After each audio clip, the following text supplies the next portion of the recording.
예, 수요일 뉴스탑10은요. 정치 뉴스도 그렇다고 사건 사고도 아닌 재개 소식으로 먼저 시작을 좀 하겠습니다. 지난주에 저희가 광복절을 맞아서 복권이 된 삼성전자 이재용 부회장의 소통 행보 얘기를 하나하나 전해드렸었는데요. 오늘 이재용 부회장이 11월 창립 기념일에 맞춰 회장으로 승진한다 이런 보도 하나가 나왔습니다. 관련해서 화면부터 먼저 만나보겠습니다. 삼성이 안 변하면은 영원히 국가적으로 2류고 기업으로도 2류 내지 2.56 잘 해봐야 1.56까지는 갈 수 있을지 모르겠다. 극단적으로 얘기해. 농담이 아니야. 마누라 자식 빼는 건 다 바꿔봐. 2014년에 회장님이 쓰러지시고 난 후 부족하지만 회사를 위해 나름대로 최선을 다했습니다.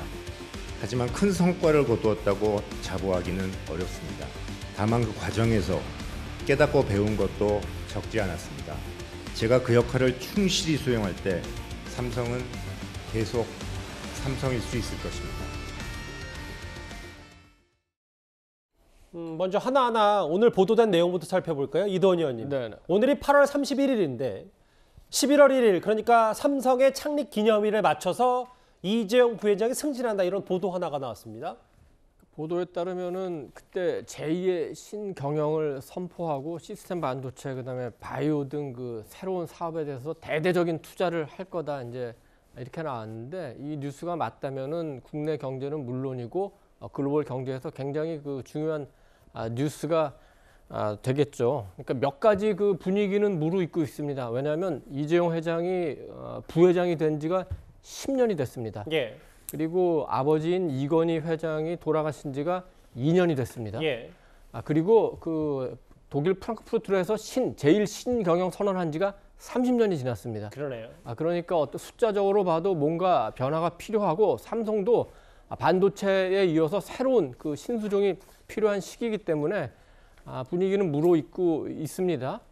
삼성의 역사로 보면은 일단 그 이병철 그 회장이 삼성을 창립해가지고 국내 최고의 기업 가운데 하나로 그 성장시켰고 예. 아들 그 이건희 회장은 그런 삼성을 세계 최고의 기업 가운데 하나로 만들었죠. 반도체, 휴대폰, TV 등 가전.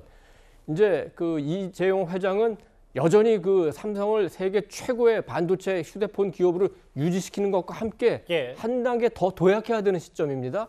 바이오도 있고 시스템 반도체도 있고 새로운 IT 산업도 있고 그렇기 때문에 어떻게 보면은 또 글로벌 그 경제 위기가 닥친 지금이 도약의 기회다 이렇게 생각하고 뭔가 그 새로운 출발을 할 수 있을 것 같은데 아직은 11월 1일까지 조금 시간이 있으니까 예. 삼성이 그 과정을 어떻게 밟아나가는지 좀 관심 있게 지켜볼 만한 것 같습니다.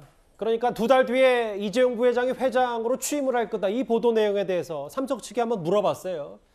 삼성 측의 공식 입장은 이런 것 같습니다. 이재용 부회장이 회장으로 승진하는 건 복권 이후의 자연스러운 수순이다. 하지만 11월 1일이라고 날짜를 박는 건 무리다.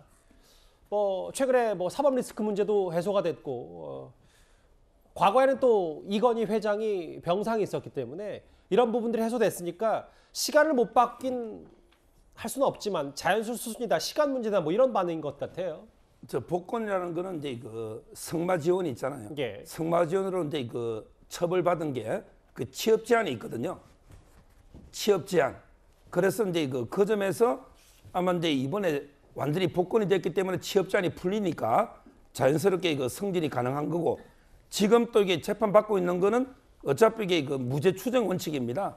지금 이제 그 합병 때문에 매주 재판이 있지만 그거는 이제 무죄 추정이기 때문에 회장으로 이게 그 승진하는 데는 아무런 문제가 없고요. 예. 제가 이게 그 재벌들 보니까 현대차의 이제 정의선 회장은 1970년생이에요. 네. 그리고 이제 LG의 구광모 회장은 1978년생이에요. 예. 그다음에 그 현대중공업 지주 있잖아요. 예. 지금 HD 현대죠. 거기는 이제 그 정기선 82년생입니다. 82년생. 정몽준 회장의 아들. 이런 식으로 이게 재계가 젊게 가고 있는데 이재용 부회장은 지금 68년생이거든요. 예. 저는 이제 다른 기업들의 설레나 그리고 지금 요즘 이게 경영의 가장 핵심은 속도전입니다. 속도전.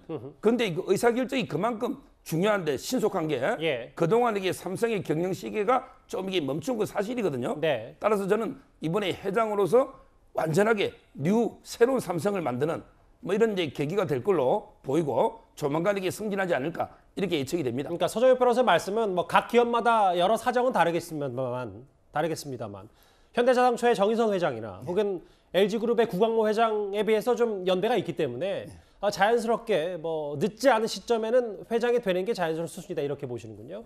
그렇습니다. 예. 저는 이제 그동안 삼성이 조금 이게 정체된 게 고 이건희 회장하고 이제 그 사법 리스크 이것 때문에 지금 이게 그 삼성이 조금 경영 시기가 멈춰 있었다는 거죠. 그 점에서 이게 그 오너 경영의 장단점이 있겠지만 지금 이게 삼성에서는 신속한 이런 게 변화나 의사결정이 필요하기 때문에 알겠습니다. 앞으로 이게 그 새로운 바이오나 또 이게 비메모리 이런 데 시스템 반도체 쪽이죠. 이런 쪽으로 이게 대폭적인 투자를 위해서는 필요하다 보는 거예요. 일단 정확히 확인된 얘기는 뭐 회장 취임 승진은 할 가능성이 큰데 그 시간만 정확하지 않다 뭐 이렇게 삼성 측 얘기하고 있어요. 이재용 부회장은 복권 이후 첫 해외 출장까지 검토하고 있는 것으로 알려졌습니다. 먼저 광복절 특별 사면 당시 이재용 부회장의 목소리 잠시 듣고 오겠습니다. 국가 경제를 위해서 열심히 뛰겠습니다. 감사드립니다.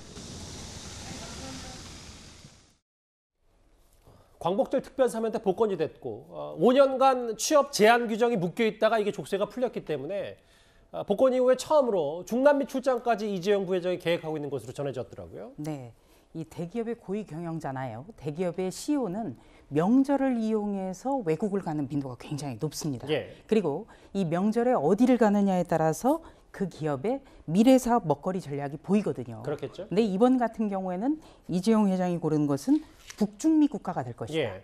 멕시코, 또 파나마. 그런데 이곳을 보면은 TV 생산 공장이라든지 가전 공장이 있더군요. 그러니까 한마디로 북중미 시장을 최대한 공략하겠다 이런 전략도 좀 있고요. 그리고 또 중남미 국가는 부산 엑스포 유치를 위한 주요 공략 대상이기 때문에 기업이 나가서 우리의 어떤 국익을 홍보하는 그런 역할도 하겠다는 겁니다. 과거에도 살펴보면요. 2019년 설에는 이재용 부회장이 그 중국 시안의 반도체 공장 공사 현장을 갔고요.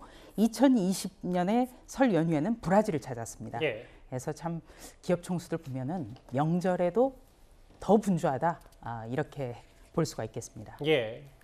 일단 뭐 해외 출장 일정까지 복권 이후 처음으로 계획하고 있다는 소식까지 알려졌고 승진에 대해서도 여러 설왕설래들이 있긴 한데 삼성 측의 공식 반응 다시 한번 확인을 했습니다.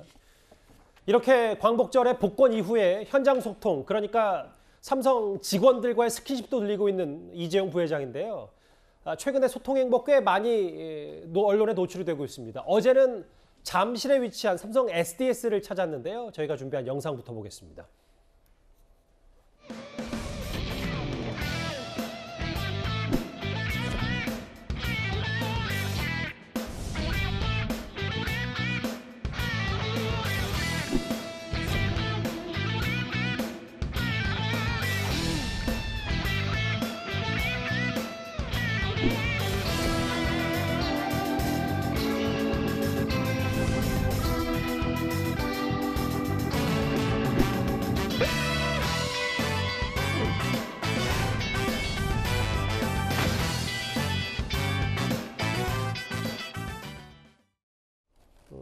삼성 직원들이 꽤 이재용 부회장과 사진을 찍기 위해서 이렇게 많이 곁에 있는 모습도 있는데 어제는 삼성 SDS를 찾았습니다. 근데 결국 이승훈 변호사님 이런 것 같아요. 그러니까 이재용 부회장의 여러 소통 행보 혹은 복권 이후에 여러 스킨십을 늘려가는 것도 있지만 최근에 삼성 내에서 글로벌 경쟁을 좀 하기 위해서는 MZ세대 혹은 그들 젊은 세대 특징들을 좀 알아야 회사에 대한 소속감도 좀 있게 하고 여러 전략도 세울 텐데 그런 거에 좀 방점이 찍혔다는 분석이 많아요.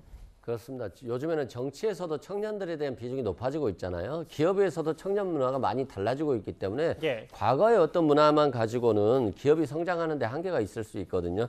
그런 측면에서 좀 젊은 직원들과 특히 직장 여성들과도 이런 스킨십을 하면서 고민들도 얘기하고 그런 고민을 어떻게 해결했는지 이런 것들도 얘기하면서 어떤 직장 문화를 개편해 나가는 데 있어서도 도움을 많이 받는 것 같고요. 예. 또 영상 통화하는 거 보면 굉장히 또 편해 보이기도 해요. 저런 것들이 결국에는 기업 경쟁력 강화를 하고 국가에 좀 기여할 수 있는 그런 기업 문화가 될 수 있으면 좋을 것 같고요. 예. 1년여 정도 구속이 됐었는데 그 과정 속에서 도덕성이라든가 또는 사익 추구했을 때 갖게 되는 어떤 리스크에 대해서도 충분히 인식했을 것으로 보여집니다. 아직도 삼성물산과 제일모직 간의 합병 비율 이것과 관련해서 재판이 진행되고 있는데 좀 예. 슬기롭게 대처하기를 바라고요. 앞으로 진정으로 사법 리스크를 극복하고 국가 경제에 좀 활력을 불어넣을 수 있는 기업 문화를 만들었으면 좋겠습니다. 예, 사법 얘기, 사법 리스크가 남았다 이 얘기도 잠시 해주셨는데 일단 어제 잠실 삼성 SDS에서